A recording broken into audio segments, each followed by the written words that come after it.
आमचे साहेब दस साहेब यांच्या शेतामध्ये तर त्यांनी या शेतामध्ये पाचट कुटी केली. तर पाचट कुटी का आणि कशासाठी केली साहेब? नमस्कार शेतकरी मंडळींनो. म्हणजे आपल्याकडे ऊस बऱ्यापैकी असतो, 7-8 एकर ऊस आहे यावर्षी सुद्धा. आणि पाचट कुट्टी जी आहे ती करण्याचं कारण असं आहे की ऊस पिकामध्ये ऊस तुटून गेल्यानंतर साधारणतः 5 ते 7 टनापर्यंत, 5.5 ते 7 टनापर्यंत ऊसामध्ये हे पाचट निघतं. आणि बहुतांश शेतकरी काय करतात की 1 रुपयाची काडीपिटी आणतात आणि 1 रुपयाच्या काडीपिटीमध्ये अख्खं पाचट जे आहे तर ते फुकून काडी लावून मोकळं होतात. तर याच्यामध्ये विषय असा आहे की 1 रुपयाच्या काडीपिटीमध्ये शेतकरी नेमका किती लाखाचा या जमिनीमधले सूक्ष्म जीवाणू आहेत, मायक्रोब्स आहेत ते मारतात.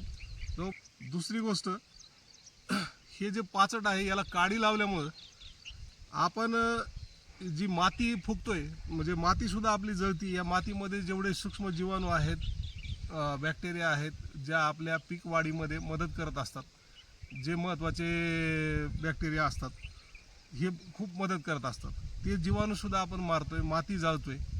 आणि पर्यायी आपल्या जमिनीचा जो सेंद्रिय कर्ब आहे ते सुद्धा कमी होतं. आता पाचट कुट्टी केल्यामुळं त्याचा फायदा असा होतोय की हे जे ते 7 टनापर्यंत जे निघणारं पाचट आहे हे पाचट आपल्या जमिनीचा सेंद्रिय कर्ब सुधारत आहे, जमिनीमधल्या मायक्रोबियल ॲक्टिव्हिटीज वाढवत आहे. आणि पर्यायी आपण याच्यावर जे पुढची पिकं घेणार आहोत तर त्या पिकांचं उत्पादनसुद्धा वाढवत आहे. तसंच पावसाचं जर आवर्षण असेल तर आवर्षण कालावधीमध्ये मातीची जी वॉटर होल्डिंग कॅपॅसिटी आहे, पाणी धरून ठेवण्याची क्षमता, ती याच्यामुळं वाढती आहे. त्याबरोबर छिद्रता आहे ती सुद्धा याच्यामुळं वाढती आहे. आणि एवढे सगळे याचे फायदे असताना आपण या पाचटाला 1 रुपयाच्या काडीपिटीमध्ये आपण कितीतरी लाखाचं आणि कितीतरी करोडोचं या मातीचं आणि मातीमधल्या सूक्ष्म जीवाणूंचं नुकसान करतोय.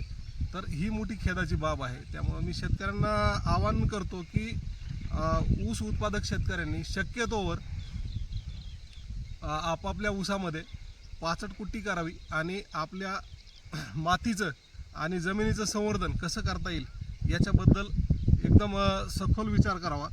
आता आपण ही पाचट कुट्टी केलेली आहे. साहेब दुसरा एक विषय असा आहे की पाचट कुट्टी केल्यानंतर पाचट कुजत नाही, तर त्याच्याबद्दल त्रास होतोय असं बऱ्याच लोकांचं म्हणणं आहे.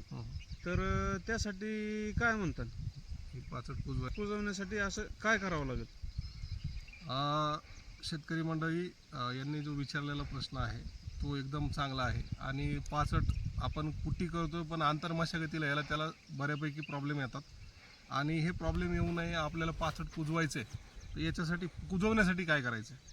तर कुजवण्यासाठी मित्रांनो एकदम चांगला फंड आहे आपल्याकडे उपलब्ध. महाराष्ट्र राज्य बियाणे महामंडळ अर्थात महाबीज. तर महाबीजद्वारे जो ट्रायकोडर्मा, जैविक ट्रायकोडर्मा नावाचं बुरशीनाशक येतं, बुरशीनाशक आणि कीटकनाशक म्हणून सुद्धा हे काम करतं. तर हे जे ट्रायकोडर्मा आहे हा ट्रायकोडर्मा आपल्याला कमीत कमी या पाचट कुट्टीवर 5 ते 7 किलो वापरायचा आहे. त्याबरोबरच जे जैविक खतांचा जीवाणुसंघ आहे याच्यामध्ये ॲझॅटोबॅक्टर, PSB आणि KMB असं एकत्रित असलेलं महामंडळाचं महाजैविक आहे. तर हे महाजैविक आपल्याला 5 ते 6 लिटर वापरायचे.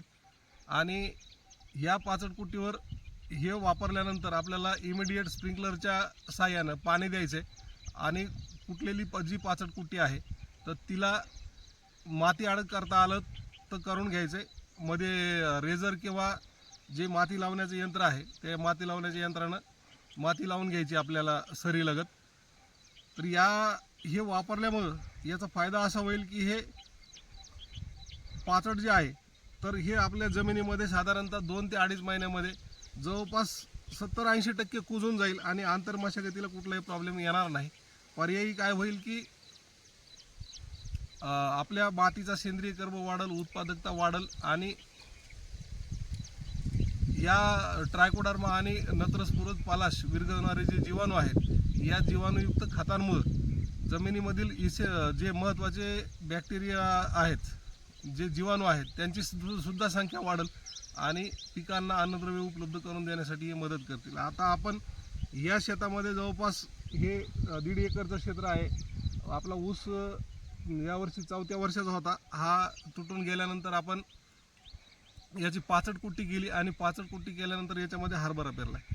तर या पिकाला आपण हरभरा सुद्धा पाहू शकतो. या हरभऱ्यामध्ये कसलीही मर झालेली नाही. जवळपास आपण या 1.5 एकर क्षेत्रामध्ये 13 किलो ट्रायकोडर्मा वापरलेला आहे आणि 8 ते 9 लिटर आपलं महाजैविक वापरलेलं आहे. याच्यामुळं आपलं जे हे जमिनीत पडलेलं पाचट आहे कुटून टाकलेलं, तर हे पाचट 2 ते 2.5 महिन्यामध्ये कुजणार आहे आणि हे कुजल्यानंतर जेव्हा हरभरा निघेल तेव्हा आपण पुढच्या एक 20 एप्रिलच्या आसपास किंवा 1 मेला याच्यामध्ये कॉलीफ्लॉवरची लागवड करणार आहोत. म्हणजे हा जो सेंद्रिय घटक जमिनीमध्ये आपल्या गेलेला आहे, हे जे कंपोस्ट तयार होणार आहे 6 ते 6.5 टनाचं, तर हे कंपोस्ट आपल्याला पुढच्या पिकासाठी कामाला येणार आहे. उन्हाळ्यामध्ये या पिकामध्ये वॉटर होल्डिंग कॅपॅसिटीसुद्धा हे पाचटाची अवशेष याच्यामध्ये असल्यामुळं तर ते टिकून ठेवणार आहे आणि याचे भरपूर फायदे. त्यामुळं मी शेतकऱ्यांना पुन्हा एकदा आवाहन करतो की ऊस उत्पादक शेतकऱ्यांना कुणीही आपल्या जमिनीमधील ऊसाच्या शेतातलं पाचट 1 रुपयाच्या काडीमध्ये फुकून करोडोचं नुकसान करून घेऊ नये आणि माती जाळू नये. मातीचं संवर्धन करावं, शेतीचं संवर्धन करावं. धन्यवाद.